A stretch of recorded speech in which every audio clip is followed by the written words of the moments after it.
His Majesty went on to look at associated irrigation and soil problems, providing the leadership necessary for government organization to coordinate efforts. Of pleasuring, sunlight streams of the land. Deforestation of Thailand's tropical rainforests from the 60s to the late 80s moved at a rapacious pace, with millions of hectares of forests being removed per year. Since 1965, His Majesty's reforestation program for watershed development has been responsible for maintaining a balance of Thailand's ecology and replenishing the atmosphere with oxygen to play a part in global environmental measures.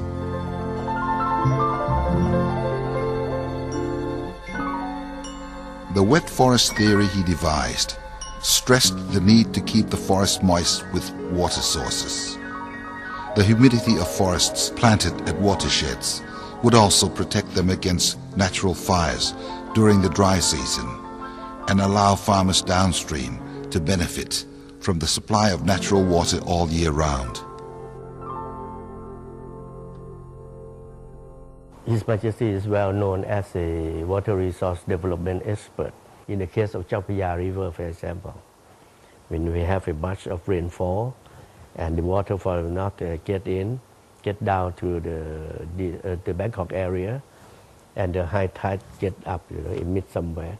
If we have some kind of, I don't know, a reservoir or empty space, to release this surplus of water, we can store it, and it can collect a certain number, a certain quantity of water, and the problem of the flooding become less and keep it the water in the monkey cheek.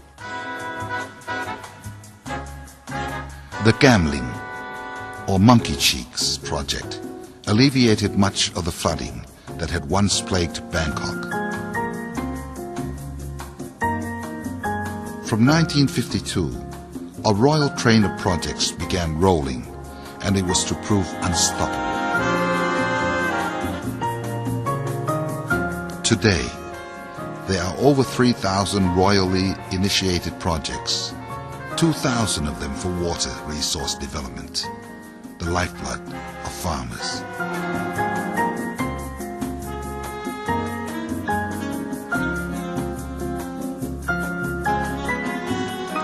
To accomplish his work, His Majesty became the most traveled sovereign ever in Thailand. People say that there is nowhere in the country the king has not visited at some time or another. Moreover, people in rural and remote areas were largely uneducated, as they lived so far from towns.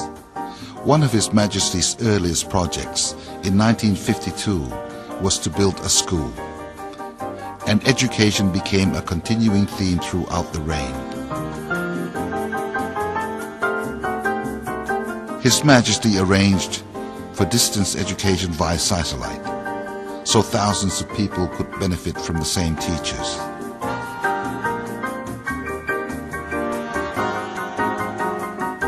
He also provides scholarships, not just for primary and secondary education, but also the Anantamahidol Scholarship allows higher education students to study abroad without any ties on the recipients when they return.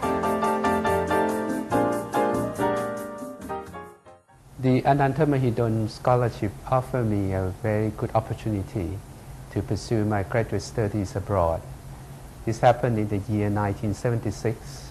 I was able to obtain my master and doctorate in business administration from Harvard Business School for the very fact that the foundation never imposed any legal obligation as to future employment of these scholars. Also give pride, because it also indicate the importance of self-responsibility for these students.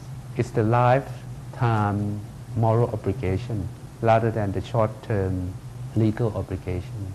But at the end, the result is more meaningful because almost everybody who received such scholarship, even with freedom given to them to work for any employers, almost all of them decided to come back to Thailand. They all have one thing in common is the determination to use their knowledges trained abroad to work for the benefit of their country to their fullest capacity. All of His Majesty's efforts to provide a sustainable way of life for the poor were put to the test in 1997 when the economic crash led to the renewed interest in His Majesty's ideas of a sufficiency economy.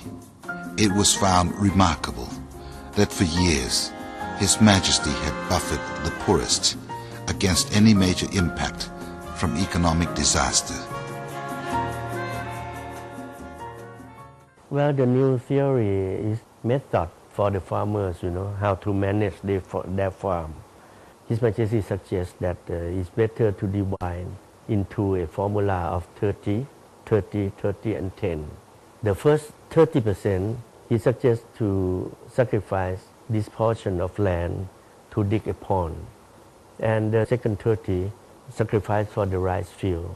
The rice is the cereal that most of the Thai people eat each day. That's better not to buy it in the market, because His Majesty always mentioned that have enough to eat is the most important in the life of the people.